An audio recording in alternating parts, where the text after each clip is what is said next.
Tout de suite monter un petit peu au-dessus des sommets. Ça, c'est grâce à l'élévation que tu représentes dans cette émission.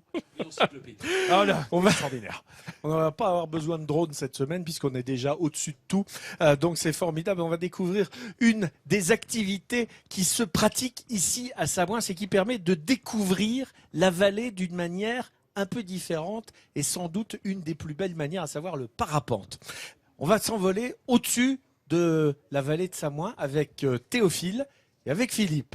2 générations qui s'envolent ensemble. Vous allez voir, c'est pas mal. Niché au cœur de la vallée du Gifre, Samoins offre un terrain de jeu incroyable.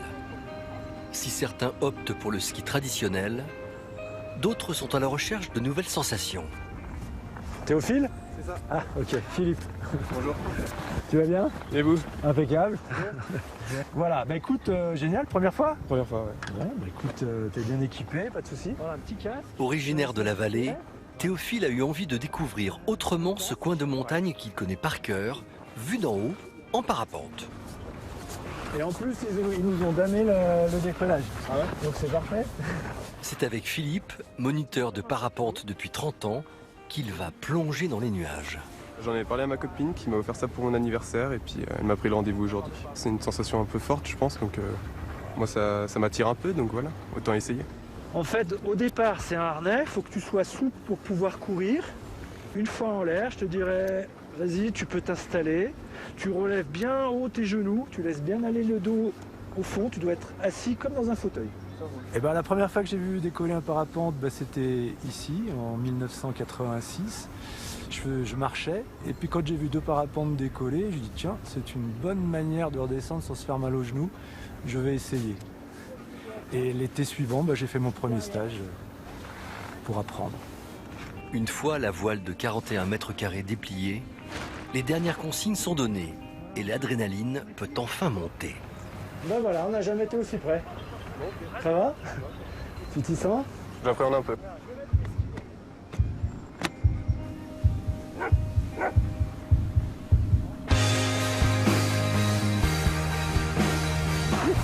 Voilà, excellent. Ça va, comment tu te sens? Sympa. Vu la sensation, c'est tout facile.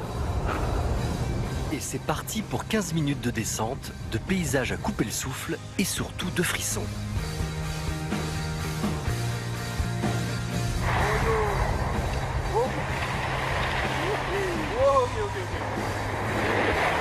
Ouais, c'est bon, c'est bon.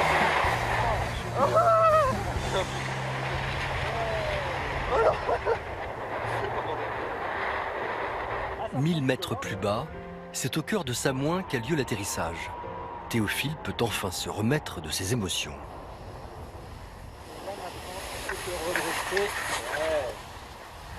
Vas-y, on avance un petit peu.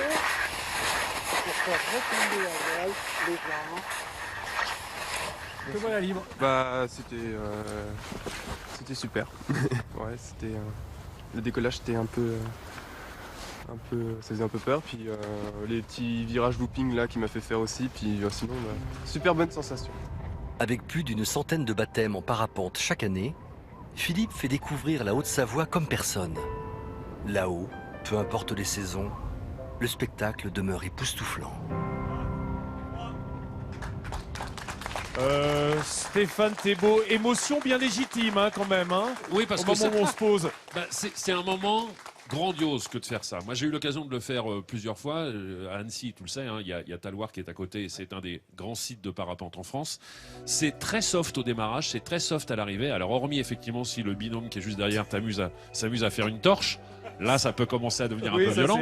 Mais autrement, c'est l'occasion de découvrir effectivement des panoramas dans un confort absolu. C'est vraiment une liberté totale. C'est vraiment un truc que je conseille à tout le monde. Alors tout ça remonte à Léonard de Vinci, qu'on considère être Grand parapentiste, devant le premier à avoir inventé le parapente. Le premier décollage qu'on appelle en parachute à angle, il date de 1968 seulement. Et l'activité de vol libre du parapente naît en France, ici même en Haute-Savoie en 1978, à côté des Gets, à Mieuxy. Et ça donne aujourd'hui cette activité qui se pratique à peu près dans toutes les stations aujourd'hui. Oui, Stéphane, toi tu fais aussi du wake surf sur wake le surf, lac d'Annecy. oui, Ce alors qui ça, est c'est totalement différent. Ça n'a rien à voir.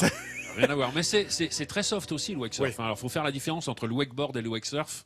Le wakeboard, c'est une planche de snowboard plus ou moins, c'est-à-dire les pieds pris dans des chaussons et on s'amuse à faire des figures Voilà. dans le sillon que Dans fait le le bateau. sillage de la vague. Le wake surf, c'est jouer avec la vague que fait le bateau. Que fait le C'est-à-dire que bateau, lorsque le bateau avance, forcément, il y a une vague de chaque côté. Une vague d'étrave. Voilà, Voilà. On va lester plus ou moins le bateau. On a des ballasts qui se remplissent. Le bateau est plus lourd et forcément la vague est plus haute derrière. Et on surfe Voilà. en lâchant le palonnier Et du coup, et on a- vraiment en toute liberté, juste derrière le bateau, quoi. On a l'impression d'être Donc à c'est- Hawaï, à Annecy. C'est exactement Voilà. ça, Et avec c'est- une eau aussi claire. Et on est sportif à Annecy, parce qu'on fait beaucoup de Tu sport. sais, quand tu as un corps fait pour le sport, tu ne Mais peux pas lutter. C'est normal. Alors, on fait beaucoup, Bien sûr. on fait beaucoup de sport aussi ici. Bien sûr. À tout savoir, fait. parce qu'il y a des pistes de ski absolument magnifiques qu'on découvre là.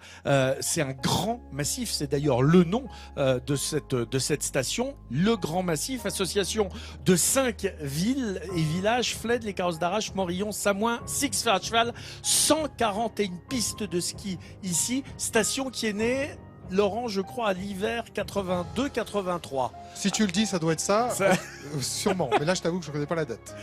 Avec la liaison qui a été faite entre les vallées. Et puis, je voudrais qu'on voit d'autres images une autre manière de faire du ski. Parce que vous avez peut-être déjà vu ce que c'est le wingsuit. Bien C'est sûr. ce truc de dingue. Alors ça, chauve-souris. c'est l'association entre wingsuit et ski. Et c'est une nouvelle manière de faire du ski. Ça a 2-3 ans. Tu as déjà fait, toi, Stéphane? Ça, c'est plus entre le wingsuit et le speed riding. C'est-à-dire Voilà. que le speed riding, c'est une petite voile de parapente avec lesquelles on peut faire effectivement des bonds comme ça, s'envoler un petit C'est peu. l'association des La deux. voile est moins importante. Le wingsuit, c'est vraiment les hommes chauves-souris qu'on voit et qui passent, mais Mais c'est vraiment au ras des montagnes. c'est utilisé dans les écoles aussi pour freiner la descente, hein, Exactement. pour Oui. apprendre Ça va. à skier. Eh, Le tous, les, wingsuit, tous les c'est- deux, vous êtes nickel pour Stade 2. hein. Le wingsuit, Non, c'est, mais- j'ai envie de dire, c'est déjà une porte ouverte vers la mort directe. Hein, voilà. Non, mais Mais c'est comment non, te non. dire, On a Jean-Seb, 3 ans de durée de vie en spécial. wingsuit, hein. Spécial, ouais. tu as en face de toi une grande sportive également, comme Je Stéphane sais, Thébault. bah, surtout en Et comme ski. toi, Surtout en ski. D'ailleurs, je vais t'emmener tout à l'heure. Moi qui n'ai jamais skié, vous me déconseillez de commencer par ça, du coup, on est Le d'accord? wingsuit, Non, commence. oui, non. J'ai envie de te dire foutu pour foutu, vas-y.